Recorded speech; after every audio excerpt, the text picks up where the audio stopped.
করতে হবে। এখানে আমরা 6টা দাবি নিয়ে আসছি, আমি দাবিগুলোতে আপনাদেরকে পড়ে শোনাচ্ছি। আমাদের প্রথম দাবি, শহীদদের সঠিক নাম ও তথ্য প্রকাশ করতে হবে।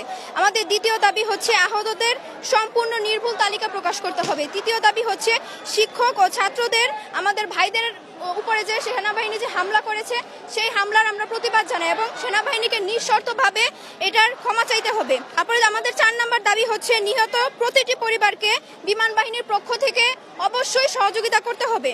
আমাদের পঞ্চম দাবি হচ্ছে সেনাবাহিনীর ব্যবহৃত ঝুঁকিপূর্ণ পুরনো প্লেনগুলো বাতিল করে আধুনিক প্লেন আনতে হবে।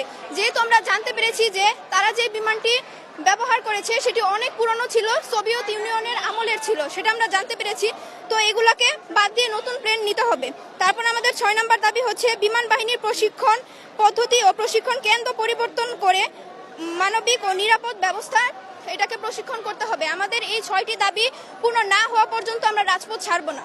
আমাদের এখানে যারা প্রকৃতপক্ষে কয়জন মৃত্যুবরণ করছে এটার অরিজিনাল সংখ্যা এবং তালিকা তারা দিচ্ছে না। তারা এমনকি এটা প্রকাশ করার জন্য যারা চাইছিল, যে স্যাররা চাইছিল, সেই স্যারদের গায়ে হাত দিছে আমাদের, আবার 3টা স্টুডেন্টেরও মারছে।